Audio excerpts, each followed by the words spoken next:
Hey guys, welcome to my channel. I want to start off by saying that any and all thoughts and opinions are just that, thoughts and opinions. In no way am I sharing professional advice when it comes to physical and mental health. These videos are simply for fun and to provide my thoughts on the topic. Do not send any hate to anyone I talk about, and please be kind in the comments. Hey guys, welcome to the channel. We're going to be doing some more Amberlynn content today. Just a quick little note before we get into it. I had to split this video up into two pieces because it was over an hour long. Also, we're going to be doing some more Amberlynn content, specifically the live streams and stuff like that. Just want to get a chance. It's like, life gets in the way, work and family and all that type of stuff, but we'll get to it eventually. Just bear with me, please, while we get to it. Now we're going to get straight into the video. Hey guys, it's Alexis. I just want to start this off by saying I have never made a YouTube video in my life, so I don't really know how to make an intro, but I'm definitely going to work on it. That is a rather interesting comment to make, because if you don't have the intention to really continue doing the drama, and if you really do care as much as you say you do, I wouldn't necessarily say that it's something you would want to be interested in doing. Why would you want to make like intros and outros and stuff like that unless you have plans of continuing this? Which, if you really are Amber's friend, I wouldn't necessarily say doing this in the first place would be the best thing, because, I mean, I personally would not actually start spilling tea on my friends and family. I would definitely just leave it be and move on. But, each their own, and if you feel like that is something you want to do, I mean, I can't really judge because I myself am making videos on the drama, so kind of hypocritical for me to point out, but you do you, I guess. So I'm just going to immediately dive into the questions that some of you have asked. There have been a couple of channels who have actually cut a couple of the questions out because they believe they are too personal or they go too deep, and I feel like I'll do that myself too. I don't think it's necessary to go very, very deep into it. We are just trying to have a little bit of fun and just a little bit of drama, not, trying to hurt anyone too badly or cause any permanent damage. I'll leave that to the people who want to leave that up to their own best interest, but I personally will call it quits when I think something is a little too personal, and a lot of our other channels are like that too, so I think there is just like that baseline of respect that we should keep. So the first question is, was Amber actually taking weight loss seriously for once, and did Emily possibly make her stop doing that? I do believe that Amber was trying to take weight loss seriously, but unfortunately, I do think it was because she was talking to Erica, and Erica takes her own weight loss and fitness journey very seriously. I also don't believe that Tommy ever specifically told Amberlynn to stop semaglutide. I just think that Amberlynn knows her preference, and if she doesn't have to put in the work, she won't. Yeah, I could very much see that. Like, Amber is very much the epitome of the fat acceptance community. She will essentially ignore the consequences of her actions and expect everyone else to cater to her whims until the actions essentially are too late. Then she goes from being a very egotistical and arrogant narcissist to someone who is very covert and, victimized and, is very vulnerable at the time, where it's the mentality of you have to advocate for yourself. You have to actually, take part in the change, otherwise nothing is going to change. And Amber has had cancer, and even though she has had cancer, she is still continuing the potential things that caused her to get cancer in the first place. And I'm not saying it is her fault, don't get me wrong, nobody deserves cancer and nobody's fault for cancer, but you can attribute or contribute, I should say, to some of the issues in the first place. Like, you have to at least take accountability for some of the actions you did take and understand that although you didn't deserve it, you did help contribute to it. And you almost had it a second time, and you're still continuing with your actions again. Like, you need to understand that these things are never going to really change unless you put in the change and the work to change. Did Amber know about the stuff before Kiwi Farms found it? She initially told me that Tommy preferred very, very large women. And she told me that her late fiance was close to 1,000 pounds. I don't know how much Amberlynn actually knew about all of the posts that recently came up, nor do I think she would ever admit to me if she did know everything. It is a very touchy subject to say whether or not she actually did know or not, but ultimately, if someone has an attraction to someone who is that overweight, it would lead into, even if that person didn't necessarily like the idea of the attraction, there is still kind of taking part in it. And I know that some people say, well, I'm not like superficial and I'm not someone who judges and I'm not, X, Y, and Z. But there is a point in which it goes from not having like high standards or not having a superficial a bias, but at the same time you go, okay, there is a line and you are kind of crossing it, going into the realm of it, even if you don't necessarily agree with that type of attraction. And like, I myself, I'm not someone who genuinely cares about how people look. I feel personality is more important than looks, but even I would say, yeah, there is a cutoff point, and I wouldn't necessarily go after someone after X, because it just, you kind of do naturally lose attraction to someone who is that overweight. There's a lot of issues to come with being that overweight in the first place. And even if you don't necessarily find that attractive, if you are complacent in your partner getting to that point, then you do have to take some responsibility, because if someone isn't going to change, you're going to have to go, okay, well, I can't stand by and allow this to happen. So either you need to work on yourself, or the relationship can't continue on, because sometimes that type of shock is the thing that gives people the motivation in order to change. And being complacent in that, you're essentially just being a silent partner that contributes to the actions in the first place. Have you ever caught ALR out in a lie? I have caught her in many. So now it's hard for me to decipher what was actually true and what never was. Well, imagine my shock. Are you still in touch with Jade? No, but I wish I was. I am kind of confused about this. Like, does she know Jade, or is she like in contact with Jade? Like, what type of relationship did the two of them have together? Like, am I missing something? I feel like I probably am. How come Amber claims Jade's toxic and blank behavior if she kept hooking up with Jade after the breakup? All right, so this is going to be a bit of a touchy subject, and I want to start off by saying that I'm going to hold reserve judgment on Amber on that, because I don't know if it's true. I don't know if it isn't true. Like, with Amber, she is a compulsive liar, but at the same time, I do believe that most of Amber's relationships are very toxic, and I believe that maybe Jade is the type of person to, fight back. I don't know. We don't really know that, and I'm not really going to say one or the other. I do believe that it is somewhere in the middle, but that's really all I'm going to say. That being said, just because someone is in that type of relationship doesn't mean they're going to just leave. A lot of people stay out of love. Some people stay out of, being mentally and emotionally manipulated. Some people stay out of fear. There's threats. There's all different types of things that could really hold someone into a relationship. And you can't really put a one size fits all type mentality on that, because each and every situation is different, and each and every person is going to react differently to the type of situation. So I think that kind of question is a little loaded, and kind of shows a little bit of how misinformed this person is when it comes to that dynamic of a relationship. So I'm not gonna lie, I have also done this before. And I'm not saying that to try and justify her behavior, but I genuinely think that sometimes after a breakup, you're just so shocked. And sometimes you try to hold on to what is left of that person. Enough said, really. I believe that some people try to hold on to a connection because they crave it almost like an addiction. And I think that's really sums up the whole situation. Some people will try to fight for something that they really shouldn't. Did it hurt that Amber dismissed your BPD during her live? Were we even supposed to know that? When she gets like this was pretty cruel. We're supposed to care about her BPD, but only hers. Um, I don't really care.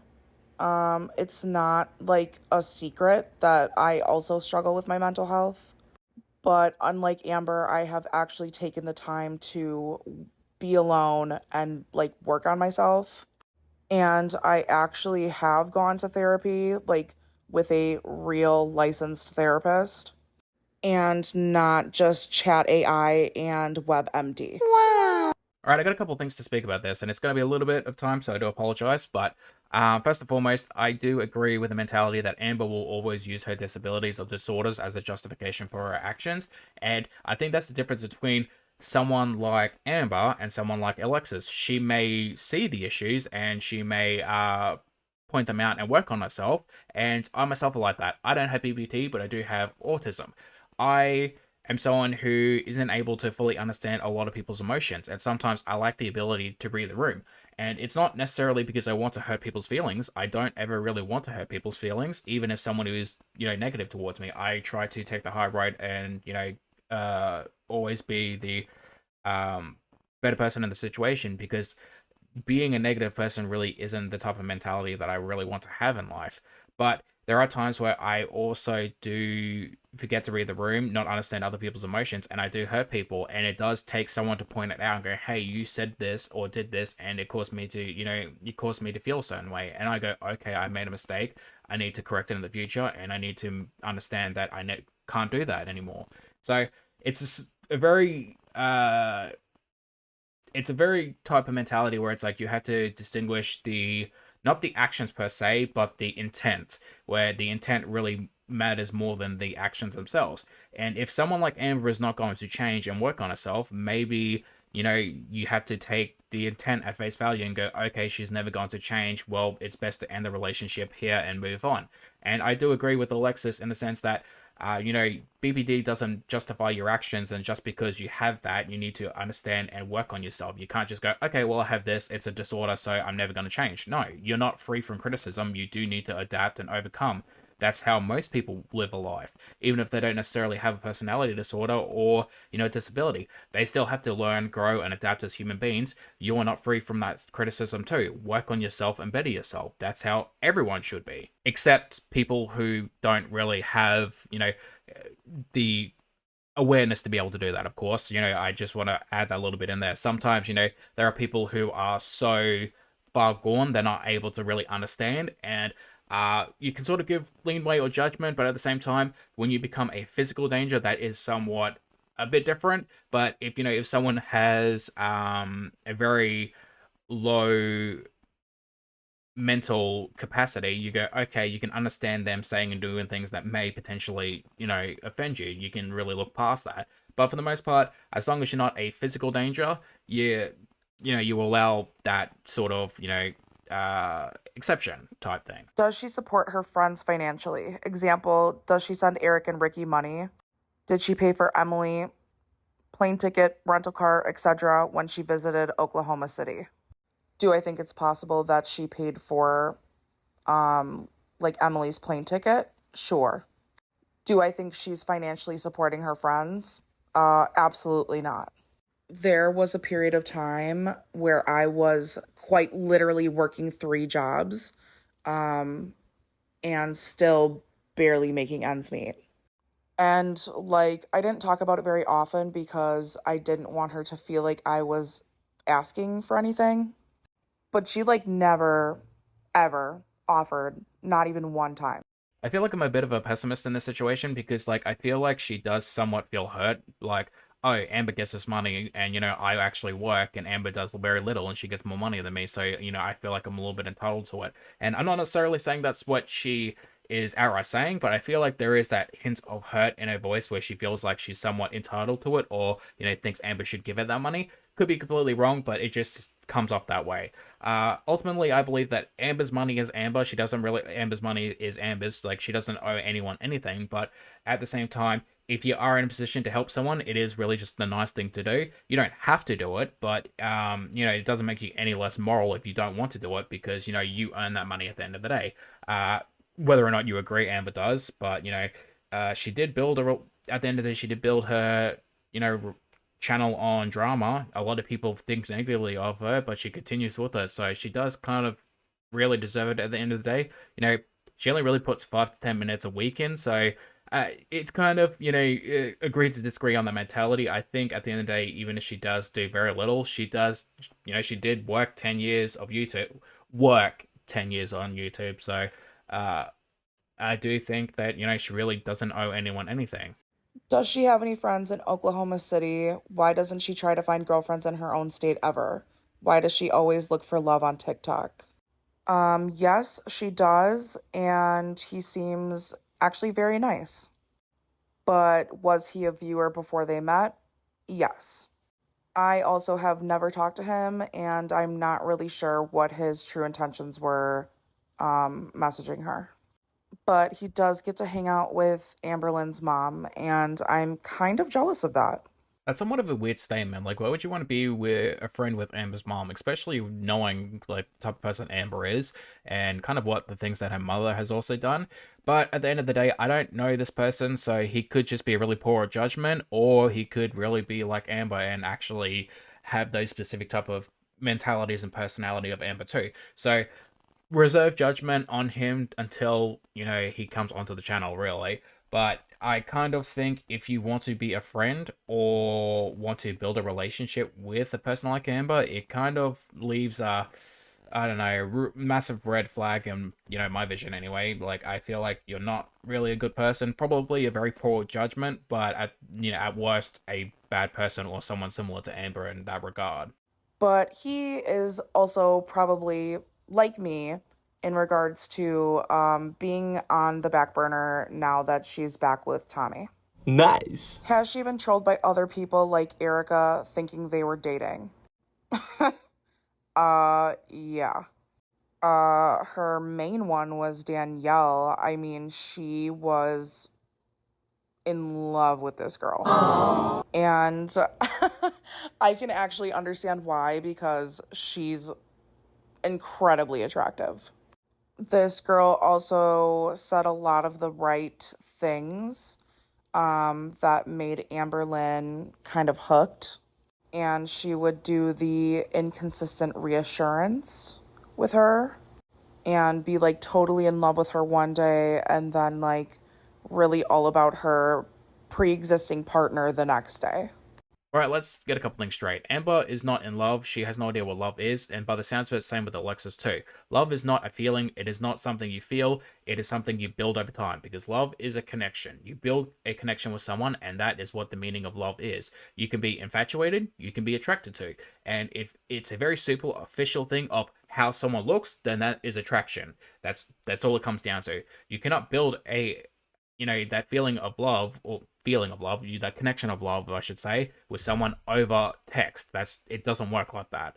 Secondly, if you equate what people can do for you, or the people giving you attention, or the way people look, that's not love. That's a business transaction, and that's a superficial idea of, being attracted to someone.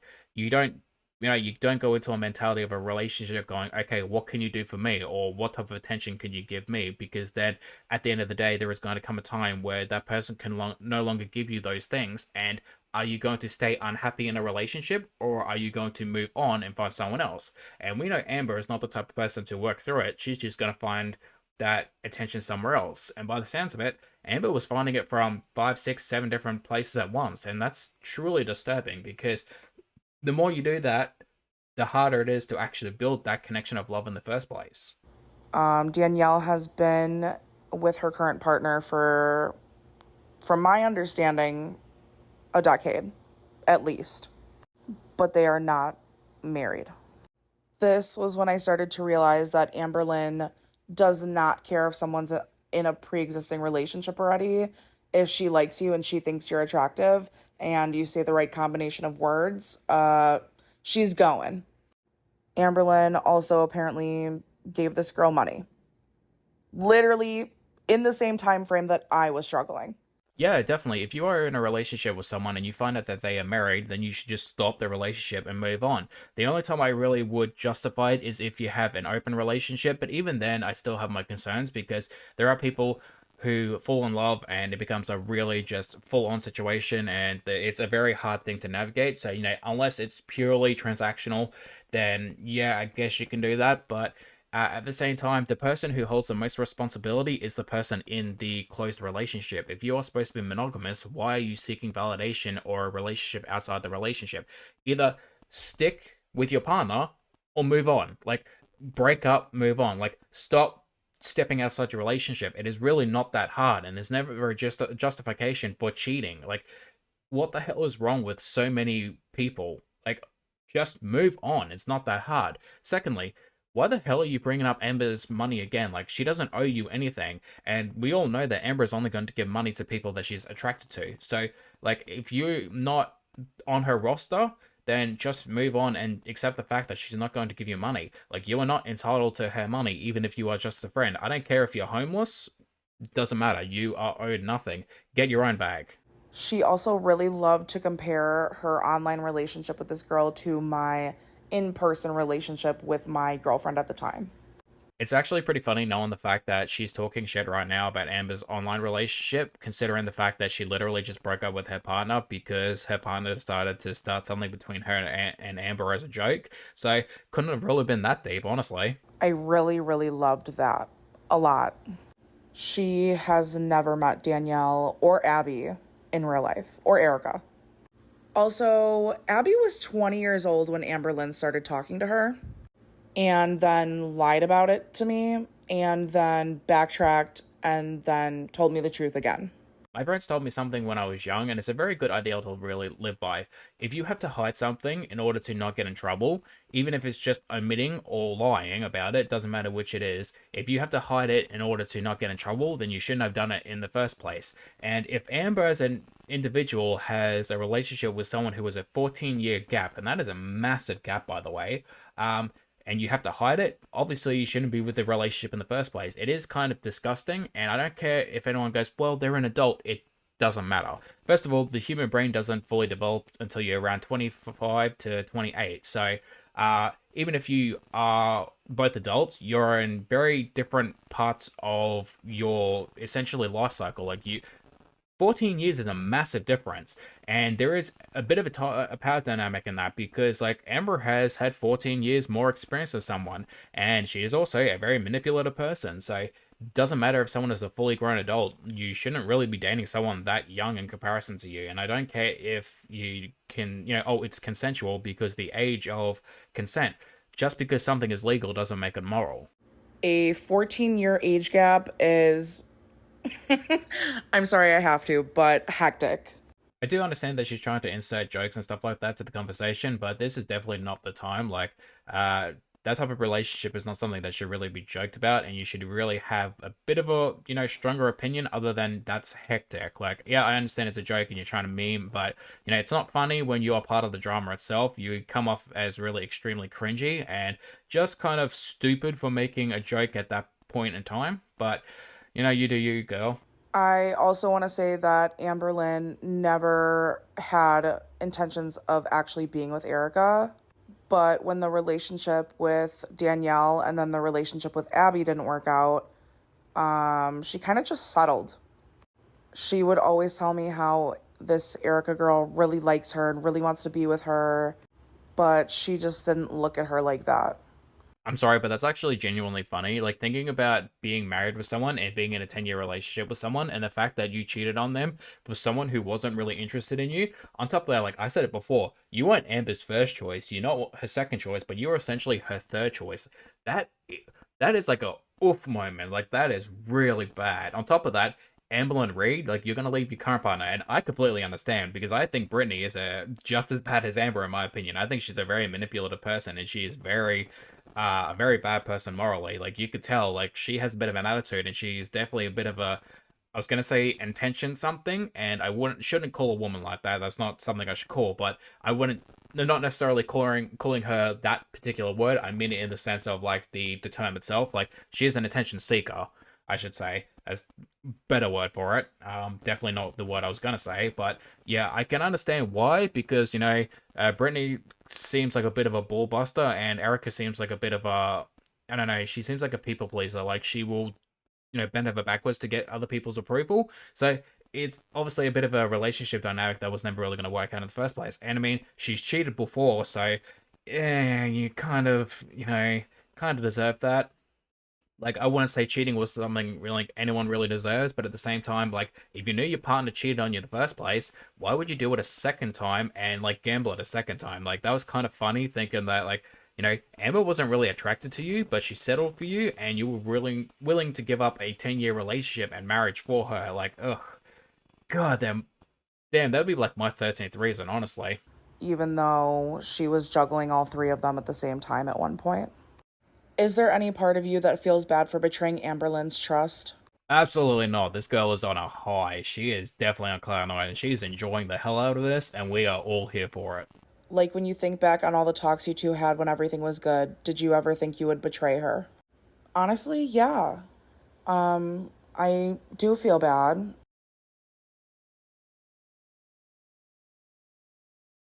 And I do miss her a lot. And even though she kind of brushed me off sometimes or just wanted to talk about herself or whatever, I definitely do miss her, and I probably always will.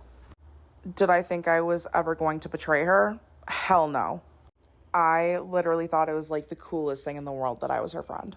I don't know. Why would you want to be in a relationship with someone who puts you on the back burner, essentially places you in second? Why would you want to be, in that type of friendship? Also, like, what's with the idolization? Like, oh my god, it's Amberlynn Reid. Like, no, she's a YouTuber who films her very boring everyday life, and the only reason she has 200 plus subscribers, is because she's in a lot of drama. That's all it really is. Like, people don't like her because she's a good person. She's not Mr. Beast. She's not Markiplier. She's not Jacksepticeye. She's Amberlynn Reid for a reason. Like, people have a very much high disdain for her because, she is a bad person at the end of the day, and bad attention gets clicks. It's like, it's essentially like a house fire. You don't want it to happen, but you definitely can't look away when it does happen. And I felt special because I feel like I got to see a side of her that nobody else gets to see, but now I'm starting to realize that it was probably all fake. No, we definitely saw that. Yeah, we definitely see the manipulation. We watched the phone call, so you don't have to say we didn't see it. We all saw that, very much so. Is she secretly friends with Zachary Michael?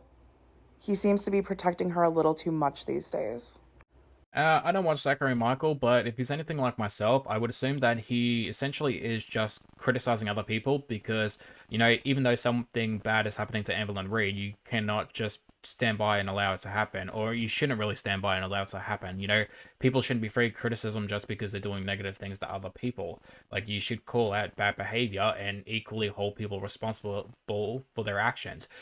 Regardless of whether or not you think she deserves it, someone else's actions shouldn't just be, negated simply because they're doing it to a bad person. They need to be held responsible too. That's the society we should live in. Also, I heard that Zach is kind of a people pleaser. He's the type of person who will try to maintain a friendly relationship with all people. I don't know. Like I said, I haven't seen all of his stuff, so who knows? Could be very much like that. Could be a people pleaser and want to please people, but that's really up to him and whether or not he wants to do it. I don't think it's the type of mentality where you have to defend someone, but at least, be respectful in that type of regard. Everyone should really hold some sort of respect for some people. I want to say everyone, but the majority of people overall.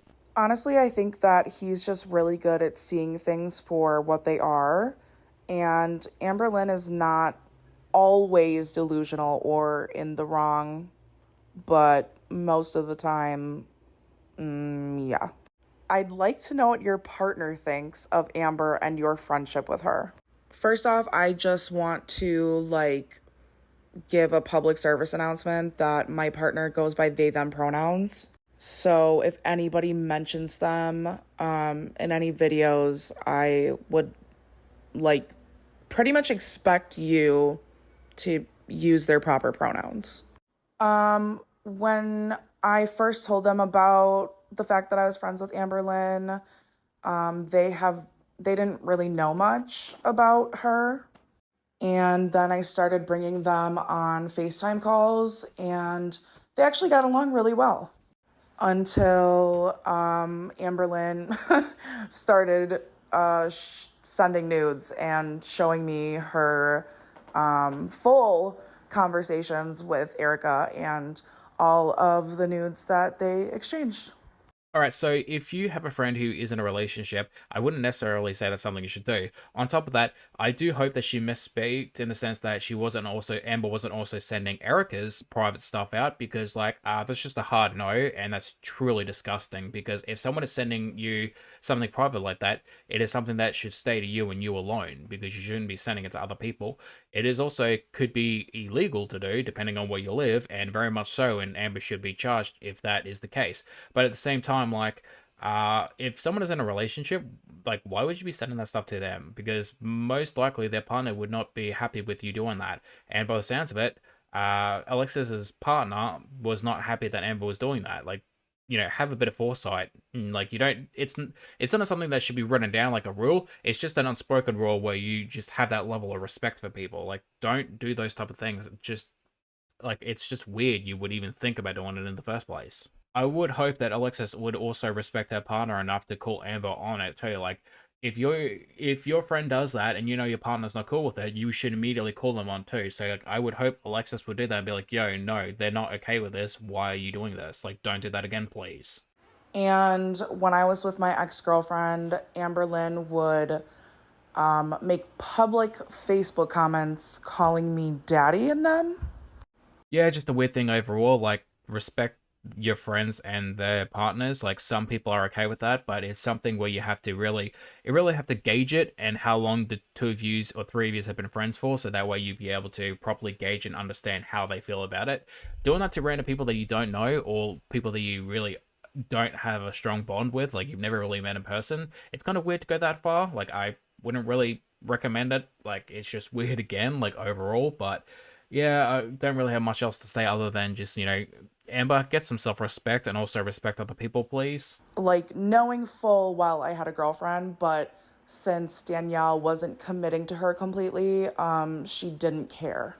Yeah, no, that's a hard no, Alexis. That's where I definitely want to call you out on that. First of all, if you know that your partner is not okay with that and they have expressed their feelings to you about it, why would you continue being in a relationship with Amber knowing full well that she doesn't respect you, your partner, or your relationship? Like, that right there just proves to me that you have some sort of unhealthy connection with Amber. Like, we all know that for a fact, and we already knew all of that. But that just goes into the realm of you also being a bad person and a partner, because you're allowing the situation to continue without a hard stop. Because I would give someone, hey, no, absolutely not. I will not give a person more than two chances, really. If you mess up once, I'll call you on it. I'll do it again. Third time, you're out, basically. Especially if you're going to insult me or my partner or a relationship like that, because at the end of the day, the relationship should be stronger than any of your friendships. Unless your relationship is toxic and all of your friends and your family members are kind of pointing it out, then maybe you should probably listen to them over your partner. Alright guys, it's going to be the end of part 1. We're going to come back with a part 2 once I finish editing it, of course. It might take a little bit, but I promise to get up in the next couple of days so you guys can watch it in tandem with this one. But hopefully you guys will stay tuned for that. And hopefully see you then. Bye bye.